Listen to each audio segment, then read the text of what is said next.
রাজ্যে শিক্ষা ব্যবস্থা নিয়ে নানা ক্ষোভ শিক্ষকদের, সরকারের প্রতি বঞ্চনার অভিযোগ, আর সেই সমস্ত কথা তুলে ধরতে এবার কেন্দ্রের দ্বারস্থ হলেন তারা। শনিবার ইস্টার্ন বাইপাসে চিংড়িঘাটা মোড়ের কাছে বিজেপি শিক্ষা সেলের অনুষ্ঠানে বিভিন্ন শিক্ষক সংগঠনের সদস্যদের সঙ্গে সাক্ষাৎ করলেন শিক্ষামন্ত্রী ধর্মেন্দ্র প্রধান। সেখানে শিক্ষকরা তুলে ধরলেন তাদের সমস্যার কথা। বিভিন্ন সরকারি প্রকল্পের সুযোগ সুবিধা থেকে বঞ্চিত হচ্ছে এ রাজ্যের শিক্ষক এবং ছাত্রছাত্রীরা। রাজ্য জুড়ে শিক্ষকদের অপ্রতুলতা থেকে শুরু করে বেলাগাম দুর্নীতি সবকিছুই তারা জানালেন কেন্দ্রীয় শিক্ষামন্ত্রীকে। এ রাজ্যের বিভিন্ন শিক্ষক সংগঠনের প্রতিনিধি এবং শিক্ষকেরা আজ শহর কলকাতার একটি বেসরকারি হোটেলে সাক্ষাৎ করেন ধর্মেন্দ্র প্রধানের সঙ্গে।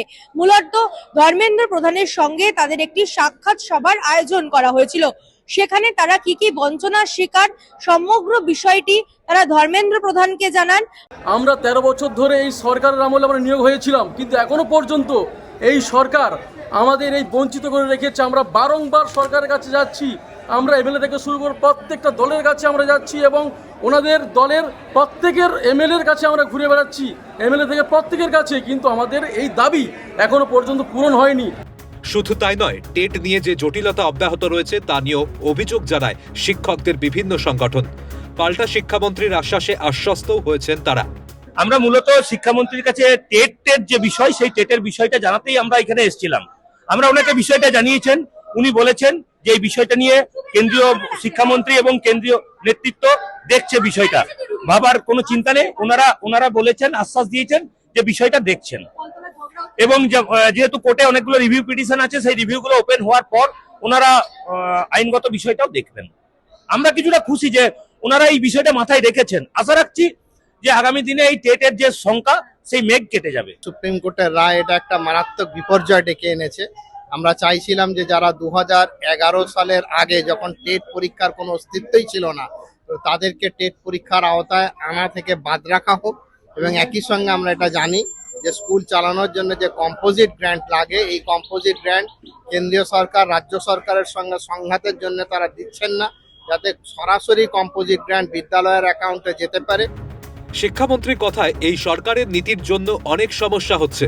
সরকার পরিবর্তন হলে প্রথমে শিক্ষকদের সমস্যার সমাধান করা হবে। টেট ও প্রভাবিত শিক্ষকদের জন্য কিছু রাস্তা বের করার চেষ্টা করা হচ্ছে। পাশাপাশি রাজ্য জুড়ে যে বিদ্যালয়গুলি বিভিন্ন কারণে বন্ধ হয়ে যাচ্ছে তাও পুনরায় খোলার চেষ্টা করা হবে বলে জানিয়েছেন কেন্দ্রীয় শিক্ষামন্ত্রী ধর্মেন্দ্র প্রধান। তার সঙ্গে একই আশ্বাস দিয়েছেন বিরোধী দলনেতাও। आदरणीय सुप्रीम कोर्ट ने कुछ अभिमत रखा है। सरकार कई प्रकार की इंस्टीट्यूशन से, ऑर्गेनाइजेशन से, कई शिक्षकों से, देश भर के अनेक राज्यों से कई प्रकार की सुझाव आई है।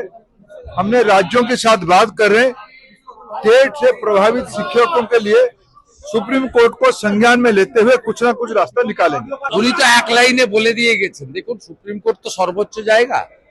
মন্ত্রী তার বক্তব্যে বলেছে আপনাদের চিন্তার কোনো কারণ নেই। এবারে কি পদ্ধতিতে কিভাবে করবেন সেটা মন্ত্রীর উপরই ছেড়ে দেওয়া ভালো।